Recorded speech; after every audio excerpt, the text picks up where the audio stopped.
కేటీఆర్ గారు పదే పదే హైదరాబాద్ రాష్ట్ర అభివృద్ధి కోసము లేదా సిటీ డెవలప్మెంట్ కోసము నేను ఏదైతే ఈ రేసింగ్ ప్రాజెక్ట్ని తీసుకురావడం జరిగిందని చెప్పి మాట్లాడుతున్నాం. ప్రొసీజర్ ప్రకారంగా సిస్టమ్ ప్రకారంగా ఏ రకంగా అయితే దేన్నన్నా ఏ ప్రాజెక్ట్నన్నా లేకపోతే ఏ టెండర్ ప్రక్రియనన్నా ఏదన్నా కూడా యాజ్ పర్ ప్రొసీజర్ ప్రకారంగా చేస్తే ఎటువంటి తప్పు లేదు.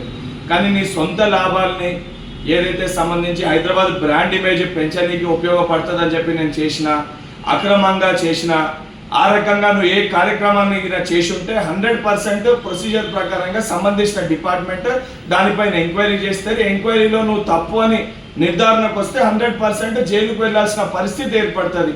దానికి పదే పదే నేను జైలుకు వెళ్తే భయపడను, జైలుకు వెళ్ళినా నేను స్లిమ్ అయి వస్తా, జైలుకు వెళ్ళిన తర్వాత యోగా చేసి నేను సీఎం అవుతా అని చెప్పి మాట్లాడే నువ్వు మరి ఎంక్వైరీయే కాకముందు అసలు ఏమీ బయటపడకముందు పదే పదే జైలుకు వెళ్తా అనే భయం ఎందుకు నీలో కనబడుతుంది అంటే స్పష్టంగా ఏదైతే హైదరాబాద్ బ్రాండ్ ఇమేజ్ పేరు పైన నీ కుటుంబ ఇమేజ్ పెంచుకోనికి ఏదైతే ఆర్థికంగా స్థిరపడనికి నువ్వు ఏదైతే తప్పుదోవలో అడ్డగోలుగా అడ్డదారిగా వివరించినవని నీ యొక్క మాటలతో నీ వైఖరితో చాలా స్పష్టంగా కనబడుతుంది.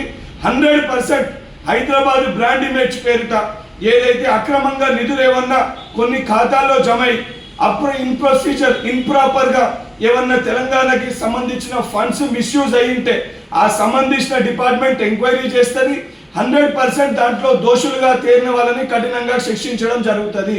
నువ్వు ఏదైతే నీ సొంత లాభాల కోసం నువ్వు రేపు పొద్దున చేసిన తప్పులకి జైల్లోకి పోతే తెలంగాణలో ఉన్న లా అండ్ ఆర్డర్ని డిస్టర్బ్ చేసే విధంగా నీ సొంత లాభాల కోసం చేసిన పనులకి బీఆర్ఎస్ పార్టీ కార్యకర్తలకి ఊర్లకి గ్రామాలకి మాట్లాడుతూ ఏదైతే ప్రెస్ ద్వారా ఏదైతే వాళ్ళందరూ కూడా నన్ను జైల్లో పెడితే లా అండ్ ఆర్డర్ని డిస్టర్బ్ చేయాలని చెప్పని ఈ రకంగా ఒక శాసనసభ్యునిగా బాధ్యతగా మంత్రిగా నువ్వు ఏ రకంగా పనిచేయలేకపోయినావు. ఈరోజు కనీసం ఒక శాసనసభ్యునిగా నువ్వు తప్పు చేసిండే ఆ తప్పుని ఒప్పుకోవాలి.